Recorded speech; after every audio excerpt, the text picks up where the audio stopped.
I'm from here. I was born and raised here, and notably, Columbus is not the city it was when I was a kid. It's not the city it was when I was a person here even 3 weeks ago. And so what happens, I think, is that a city dreams itself into something that leaves behind the people who have helped build it and create it and make it the place it is. And so I'm going to read two things. I'm going to read one thing about walking through downtown Cleveland after the Cavs won not the national championship, the NBA championship.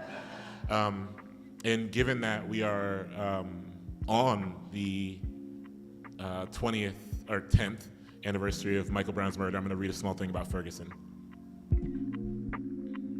Thank y'all for being here and for listening and hanging out. The story ends the way you might write it if you were writing it for a child, still young enough to be faithful in their pursuit of a possibility so fluorescent, anyone older might call it feverish, something to be read out loud while night closes in on a bedroom, with a small person breathing in your arms for that brief moment of wonder that might exist when we enter the world of youth and remember ourselves as young. If you can believe it, this is a story that ends in a city covered with flowers, golden clouds of smoke puffing into its summer sky, wrestling with the humid air blown in from the lake, a cursed lake, though not today, for the end of this story also brings with it the end of all curses. For a quick series of scenes, all the spells are broken, everyone has repented, and all is forgiven. From above, it is hard to tell the difference between cars and people, and from high enough above, it is hard to tell the difference between people in the street itself. It isn't so much that people have taken over the street, it's that the people have become the roads, the grass, the trees even. But the story truly ends in the aftermath of this scene, after a city has exhausted itself with celebration and wound back down into silence. In the opened but restrained jaws of night, confetti still blows in the wind and sticks to the glass windows of shops. There are still homemade signs littering the pavement outside of an arena along a path downtown, chunky and uneven letters written with marker on a white poster board, or haphazard but joyful illustrations thrown together in the moments before rushing out of a house. A city is rarely silent, of course, but for the sake of this story's ending as neatly as the romantics might imagine it, I will not yet mention how steadily a place can breathe alongside its forgotten residents, how there are people at the margins of any city who fight for their lives amidst a towering mass of overgrowth. There will be time for that, I promise, but I would like for us to collectively imagine this ending as sweet. When I say that nostalgia is a hustle and we are the hustlers placing an audience at the mercy of its tools, I mean that we must figure out together what we are willing to lie about for the sake of a clean memory. This story ends with no sinners because it must. Everyone is washed clean. A city holds its breath for decades, waiting for something good to descend, and then it does. This, I believe, means that everything resets, and so does everyone within the container of this glorious happening. To enter the church of triumph, everyone must be absolved, and so everyone is. The pistols vanish from the waistbands of cops, from the sock drawers of dealers. What you thought to be blood dried on the concrete of the park is instead handprints left by children who pressed their hands into the dark paint and left a symbol of their living. Yes, living. The children are alive, even the ones thought to be dead, even the ones who were on the news, even the ones some of us marched in the streets for and broke glass windows for and threw ourselves into police shields for. In the end of this story, there are tattoos that vanish from the skin of those who got the names of the Gone Too song, Gone Too Soon, inked on them because no one is gone too soon. Yes, if we are to cure ourselves of curses, let us cure ourselves of all the curses tonight. Let the lake cough its thick fog upon the people and let them be unmoved by sweat. What is sweat anyway but decoration? Jewelry upon the extended arms beckoning people towards a revival. You and I know this isn't true. I knew this then too. I knew this walking through downtown Cleveland, passing a bit of coin to the unhoused man underneath a building's awning who nodded towards Quicken Loans Arena and mumbled, "Ain't this some shit?" And I didn't know what the this was, but I still nodded and said, "Yeah, you're right," because whatever it was, I knew he was probably right. These are the things we know about cities, the ones we live in, the ones we visit, the ones that seem like ours during the right run of hours, but this story ends in an act of forgetting. At least for now, in this moment, which I must tell you is almost over. It was a delight to drink from this dream, but no, the bottom of the glass tilted towards our mouths is visible enough to offer a reflection, and hold whatever sweetness you can in your mouth for a little longer. Ignore the glass, drop to the floor, fractured into an army of shards. This is how we begin the other story. The phrase, "ball don't lie," is one way of saying you get what you deserve. You who knows what you've done but still might hope to benefit from some reward for your misdeeds, even or especially the ones of microscopic proportions. In a professional basketball game, lorded over by officials in their black and white, someone drives to the rim and throws up an out-of-control layup, contorting their body, tumbling into a defender, leaning back with their arms straight up. The offensive player flails and shouts, and a ref calls a foul despite minimal contact. The defensive player, the opposing team, the opposing coach, all shout towards the sky in disbelief, get in the ref's ear to no avail, and the driving player smirks, and this is where the trick turns. A player gets 2 free throws, misses a first, someone at home, someone on the floor, someone in the stands shouts, "Ball don't lie," which is to say that's what you get for that bullshit, which is to say you ain't slick. The slang is borderless. It doesn't require a ball or a shot or someone with a whistle enforcing the boundaries of violence. In the streets, the balls still don't lie. There are boundaries. A motherfucker does the wrong kind of dirt. Gunshots scream through a playground where children throw a basketball at a rim. An elder's house gets run up in. The architect of these deeds might live untouched longer than you believe they deserve to, but believe they will be touched. You keep the cops out by giving them no reason to come around. The code of a place is so rigid, no one who runs afoul of it can get away for long. We don't fear sirens and badges here. We don't fear each other either. But if you do the wrong kind of dirt, there is plenty to fear. Ball don't lie, and yet nothing lies like a city.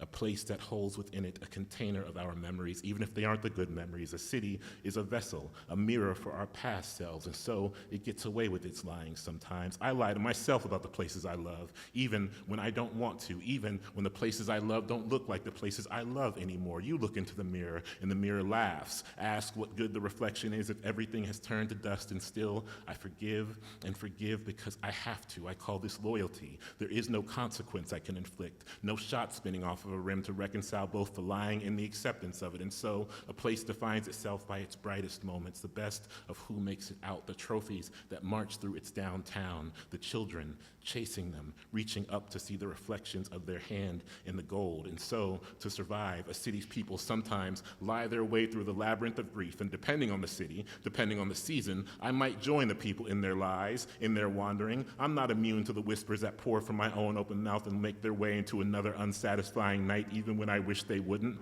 Those things, the bad things, the sad things, the screeching horrors, the sharp and aimless hours, the silent hours after another funeral, those don't happen here, or they do, but not like they happen in the places that aren't here. The good things don't happen here either.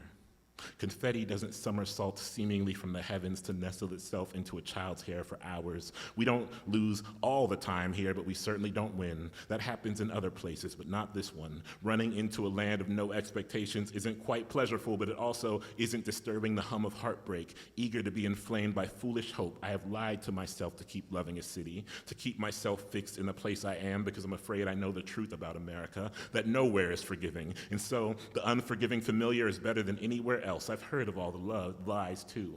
I've smiled and nodded and shrugged them away. Yeah, we fight here. Yeah, we'll light some shit on fire and march in the streets, but it's always in the name of someone else. Not anyone here who the cops done rolled up on and left bleeding in the street. Yeah, we could pull this city apart brick by brick, but then we'd have more bricks than hands willing to rebuild anything, and ain't that the way of it? We don't know what we'd do with ourselves if we won. It's romantic to be cursed, to feel like the world has it out for just you, that there is a deity bored enough to disrupt your ecstasy. We had a good run, but it's not like any of us know what we do with the sky turned to gold, a child shaking their head and feeling a carpet with an entire solar system of wishing.